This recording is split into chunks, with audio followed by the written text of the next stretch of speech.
are listening to Historyman, a project of ekbarnes.com, where we walk in the footsteps of heroes and proclaim freedom reigns. On today's podcast, we're talking again with Dr. Erick Nason, a resident of Sumter, South Carolina, who is the author of In the Presence of Wolves, The Adventures of Ranger Jacob Clark. Welcome, Erick. Thank you, sir. Erick, we talked on our previous podcast, talked a little bit about your book and how our listeners can get your book on Amazon, and what were some of the other places they could... Barnes & Nobles. Of course, you can go through the publisher through both Mascot Books for the first one, which is In the Presence of Wolves, or Strategic Book Publishing for In the Fury of Wolves. And so this is a series. This Yes, isn't sir. just a one and done type of No, sir. Right work. now it's planning to be about a 5-book series. You have a huge background in history from the time you were growing up in upstate New York. Tell the listeners a little bit about your genesis has made you Dr. Erick Nason. Well, I live in upstate New York, a place called Glens Falls, which is about an hour north of Albany. I grew up in the midst of the Rogers Rangers tale. I'm Fort Edward, Bloody Pond, Lake George, Fort William Henry, Last of the Mohicans. I lived a couple blocks from Cooper's Caves, Fort Saratoga Battlefield, Fort Ticonderoga. I lived it. I breathed it. As a kid, I would run through the woods and the mountains and the forest. So it was real easy for me when I graduated from high school. I joined the Army, and the first unit I was assigned to was the 2nd Ranger Battalion. So I became a true Ranger.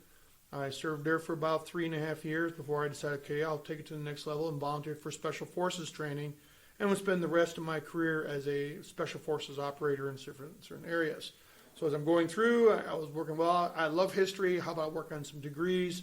So I got a bachelor's in world military history, a master's on the American Revolution, and my doctorate is teaching history. I actually ran into you at the Francis Marion Symposium that is held every year down in Manning, South Carolina, and was privy to your talk there and the camaraderie that you had with all the other historians there and the authors there, and you're held in very high regard in the Southern campaigns of the American Revolution, and I appreciated your talk. For our listeners, if you ever have a chance to talk to or listen to Dr. Erick Nason, you will come away energized. Even if you're not a real historian, even if you're not into history, you're going to come away with a passion for his take on history and his knowledge and how he has immersed himself into a lot of that.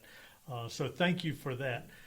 At that symposium, you spoke about some of the battles around Charleston before Charleston fell.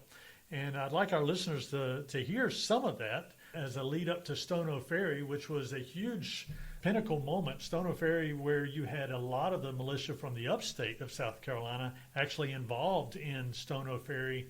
And when you look at their pension records, you will see this list of different battles they're in, and inevitably you're going to see Stono Ferry. So I'd love for you to talk a little bit about those. As it is 2019, it is actually the 240th anniversary. Just like now, we're getting ready for the 250th, but for us here in the South, we're still focusing on our 240th anniversary. This event began in 1779 when we lost Georgia. The British were in a stalemate. They're going nowhere in New York. They're going nowhere in New England. They had tried one shot at us before in 76, and we held them off, really harsh off of Sullivan's Island on June 22nd. So they decided to reinvest again, but this time they got a little bit smart. Says, we're not going to go to South Carolina, we'll go to Georgia. So they landed. Colonel Campbell was able to take Savannah very quickly without a whole lot of resistance. And then General Prevost marched up from St. Augustine, Florida. So they decided we need to secure all of Georgia. So he sent General Campbell up to Augusta. Well, that put General Lincoln under a lot of pressure. He was the commander of the Southern Department. Here they are. He just lost an entire colony in one swift move. So he had to do something. So by February of 1780, he had moved his forces, a good majority of the Continental Army with all of the militias, with the exception of the 2nd South Carolina and a few other elements. He moved to the border to observe what was Prevost going to do. Prevost was on one side, but he saw, with Campbell being up at Augusta, he saw an opportunity. So about March, he decided that he's going to march 3/4 of the whole Southern Army north to Augusta, Georgia, leaving only Francis Marion in command of what's left. We only had about 200 men in the 2nd Regiment at this time, so they were spread out along Black Swamp. You had General Moultrie trying to figure what to do. He's trying to watch all these different crossings, and then we had a few militia guys still holding the city. They had an Indian raid, was what they called it, was an Indian. It was loyalists who came, Georgia loyalists attacked one of the outposts. They may have been dressed as Indians, but they really used the bayonet really, really well. So they figured they were actually loyalists, Right. trained, but Right. dressed as Indians. But it was enough that it forced the men back that we realized something was about to happen. Can I stop you for just 1 second? Let me clarify something here for my benefit, maybe for the listeners. I don't know. The loyalists, when they sign up with the British, okay, when the militia sign up, they're signing up for maybe even just a battle, Yes. just an incident, couple months, maybe 3 months. The 2 months in between 3 months in between the planting and the harvesting, whatever. I mean, sometimes they're even just signing up for, okay, we're told to go here, told to go there. Is that the same way with the loyalists? Oh no, when the loyalists sign up, it's for the duration. Now, you have two different type of loyalists. You have what's called provincial soldiers, which are regular British soldiers. They wear a British red uniform, normally with green facings, but they're Americans. They're from the colonies. Loyalists are a little bit more dedicated. They are militia groups for the most part. They do follow the same rule. Generally, they only fly for one battle, but what we have seen for the most part is the loyalists will stay with the army as long as they're winning. They'll stay with them for the duration.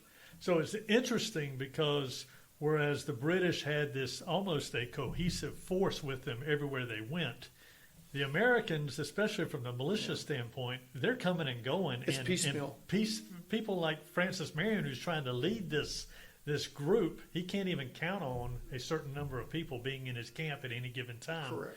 So when Lincoln leaves Charleston to go up to Augusta and leaves Moultrie and Marion behind, you can't even say that he's got a good force with him at the time. Not at all. That's And interesting. even Governor Rutledge, he's up in Orangeburg, so he's Okay. not even in the city. Right. So they're watching to see what General Prevost did, and if everyone was considering, standard military strategy. You got to draw the army away from. So they kept on saying that as they received word, they had friends in Georgia saying the army is marching. We're seeing Prevost march, and it's a large force. They kept sending the messages to General Lee. He goes, ignore it. It's a feint. They're just trying to lure us out. I'm staying here in Augusta.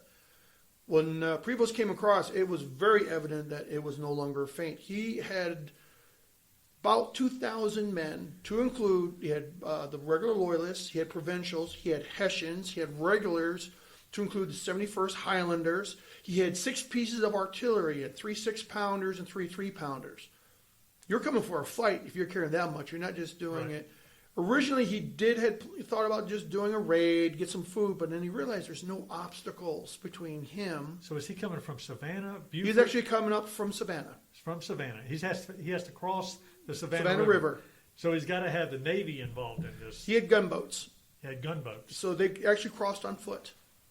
They crossed it up for you. He found an area that was concealed that by the time he got most of his forces across, they didn't realize he had actually found another crossing point. We had not watched it. When you say he came across on foot, they lined the gunboats up and then walked. No, he across walked them? through the water.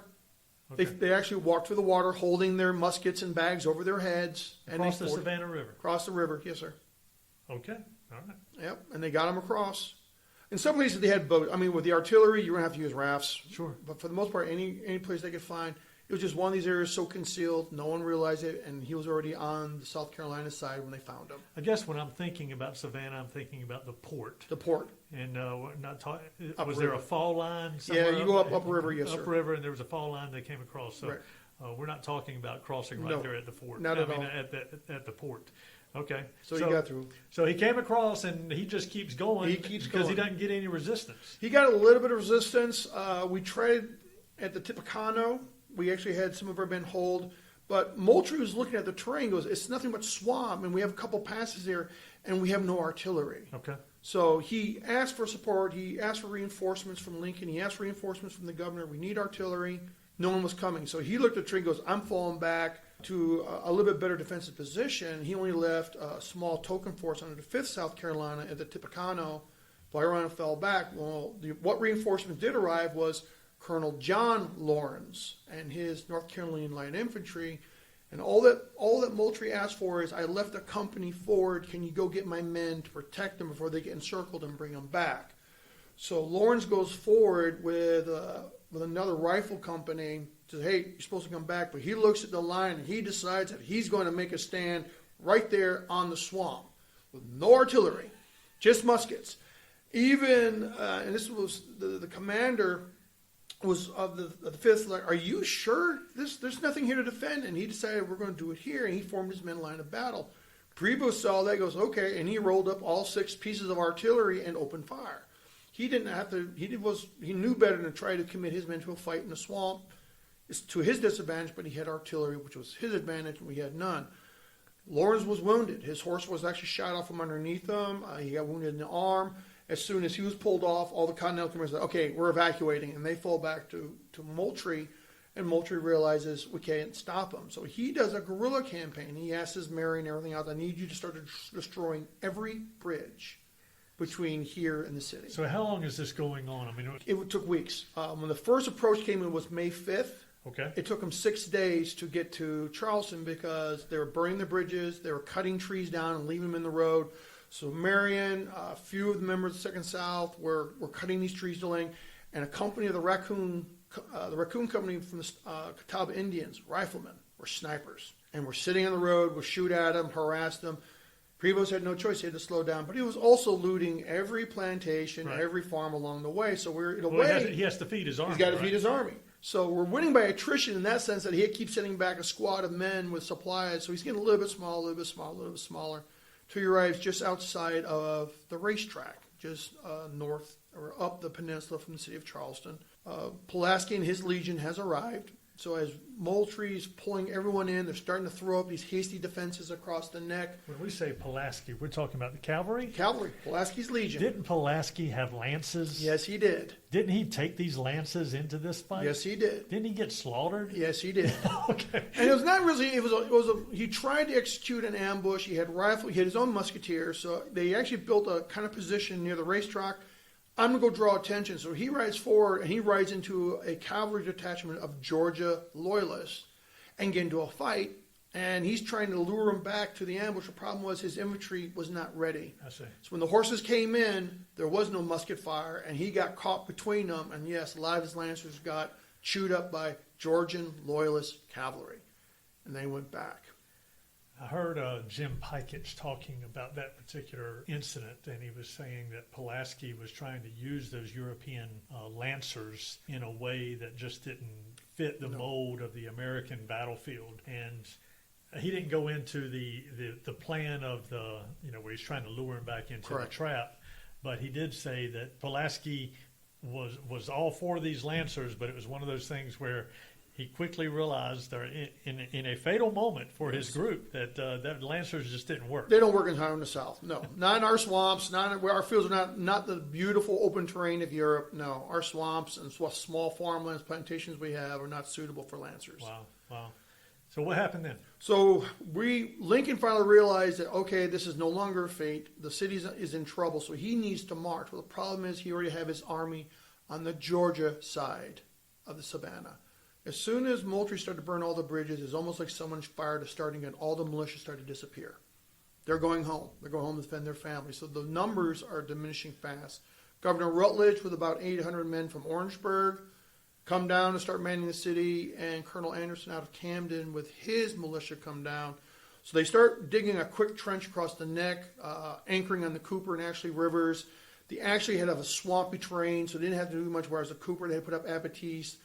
They brought a couple of the warships from the South Carolina Navy to focus their guns. They brought the artillery up, so the Charleston militia was called. So we built one line of trenches with a redoubt on the left, a redoubt on the right, one to the rear called the Half Moon, which was the reserve, and one forward as an early warning. So the Charleston militia is on the left, and in the redoubt is Marion with half of the 2nd South Carolina Regiment. The right-hand side is Governor Rutledge with his upcountry militia. The forward position is the Camden militia, and the rear reserve is the other half of the 2nd South Carolina with Pulaski's Legion. It's poor conditions. They have to bring out barrels of water. There's not even fresh water on the peninsula. They're digging quickly. It's getting dark. And unfortunately, it was part of the fog and friction of war is it's really dark that night. Prevost arrives at dusk. So Moultrie opens fire. He orders all the cannons commence firing. Well, eventually you can't see anything. So they have tar barrels in front of the trenches that they're going to light up so they have illumination. Well, the problem was Governor Rutledge and the upcountry militia are shooting at ghosts and shadows. They can't see nothing. All of a sudden, here's this fire flares up, and they see silhouettes. They start firing, and they order their cannons to fire, which causes a chain reaction to go up and down the line. We're trying to order, no, those are friendlies out front. It was not. It was They actually, were in the forward redoubt? They're in a forward positions trying to light these barrels so we could see the field. Okay. These guys who were lighting the okay. And it was Major Hugie from the 1st Regiment, and 12 men were killed by friendly fire. It was unnecessary, but everyone got caught up in the moment with so many militiamen they didn't know, and especially not experienced. I've seen it in combat. I understand what happens, but it was still a loss. Sure. And the next day, General Moultrie was very adamant. He was very upset. He goes, there can't be 2 leaders. There can't be me and Governor Rutledge. We have to figure out who's in charge. So he actually went over and he pretty much told Governor Rutledge, this is what you're doing. I will be in command of all the military forces. I will defend this city to the best of my ability. You can negotiate. You can do all the social, whatever it is you want to do as a civilian leader is great. I will fight. You do this. And he agreed. Well, he started to negotiate with Prevost, and actually sent General Prevost and his son forward to negotiate, which was simple. You will surrender unconditionally. And it didn't sit very well. He goes, not only do you have to surrender unconditionally, but everyone's got to swear loyalty to the crown. Well, to Moultrie and all the fighting men, no, we will not do this. We will defend to the very end. Whereas Governor Rutledge goes, let me think about that. And he said, well, can we do a counter proposal is, if we surrender, can we keep the city open as neutral? We want to keep the port open. No one from the military wanted to present that. That sounded like they wanted to surrender. So they actually found Colonel Lawrence, who's healing his wound, and said, he goes, I'm not going to take this message. I refuse. I'm a patriot, and I'll fight to the end. We actually had to find 2 other volunteers to take the message out to Colonel Prevost saying, well, we in the military will continue to defend, but the civilian government is looking at this. But luckily, Prevost said, no, it's all or none. Either surrender completely and swear loyalty to the king, or we're going to blast you out. What do you think of Rutledge's decision on that? I can understand his point of view, because if the city was subject to a siege, you're going to lose your city. You're going to have buildings burning. All the civilians are going to get caught in there. And he's probably worried about that. Not as necessarily the military aspect, but he was, as the civilian leader, he was worried about consequences. What's going to happen to the women and children in the city, how much of the city is going to burn. I don't think he was leading troops, and Rutledge has been fighting since day one. He showed great determination in 76 that he was sending over gunpowder to Sullivan's Island, where we couldn't get gunpowder from the actual army. So he's not that he's afraid to fight, but I think he was worried about the consequences. If that proposal was accepted, Charleston was the capital city of South Carolina. Correct. At the time. Is he basically capitulating South Carolina toward? He was only staying in the city. I think the stipulation was the city will remain neutral and is to keep the ports open. I see. Trade. Keep the money coming in. You can have the city, but you're going to have the city, but you're not really going to have the city. You're not fully under British control. We're a neutral city now. We don't care what happens. We haven't get up the state, but we definitely lost. It will be a strategic loss to us. It will be morale loss. In fact, we just lost not just Savannah and Augusta, Georgia. We just lost Charleston. They're on a roll. What are we going to do now? So it could have gone. So you're hesitant about blaming Rutledge and saying that he was really just turning coat. I don't think he was turning coat. I think he was trying to look at the bigger picture, which in some cases in a military sense is hard. As a military man, you understand military tactics. You know that sometimes you have to take losses to gain a victory. When you're a civilian leader, though, you don't want losses. You don't want women and children on the street, houses burning, especially as compact Charleston was. 1 or 2 good shots, and you could have this uncontrolled fire in the city that nothing can stop. You'll lose everything. So regardless, Prevost didn't take that. He did not.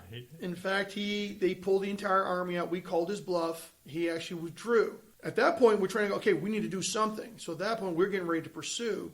Had General Lincoln moved faster, because we kept Prevost in position for about 2 days, had Lincoln arrived with the army, so you're looking at 3,000 men on the outside, with Prevost's army in between the city, you had a hammer and an anvil that you could have squashed his army between us. How many people did he have? He only had about 2,000 men. How many did the Americans have? 4,000 or better. If you count all the militia, it's hard to get total numbers because, again, companies come in, companies sure, but going. Lincoln's coming in from one side with how many? 4,000 men. and then you have the men that are holding stationary About at 1,000 men Charleston. in Charleston, yes. So he literally could have had them between. He had that. 3 to 1. Right. He had 3 to 1 ratio. We had artillery. We had a lot more artillery in the defense. Lincoln had artillery. He had cavalry. He had all the different things. Had we caught him, and this is one of the things we've discussed as military historians, being Monday morning quarterbacks. Okay, what if that would have happened? Maybe we wouldn't have had the fall of Charleston. If we took out already General Prevost and the majority of the Southern British Army, maybe we wouldn't have lost Charleston. Maybe we could have continued. Maybe we could have gone in and took Savannah. Then we could have did what he did. Now there's no British Army. Let's march now. Let's retake Savannah. It's only being cut by a regiment versus a year later we come back. Sure. And then Was Prevost operating on his own initially? Prevost was operating his own. He was not coordinating with Clinton No, or not at all. Cornwallis or any of those. Not at all. Wow. It was, again, he sent Campbell up to take Augusta and hold it. Even after a while, Campbell goes, there's nothing really here to hold. He came back. He brought his men back. Whereas Prevost, he goes, originally, yes, I was just going to do this as a feint, grab some cows, get some food. But then he saw there's nothing between him and the city. Who dares wins? He rolled the dice. He could have been a hero. Unfortunately, he ended up a 0 at this moment.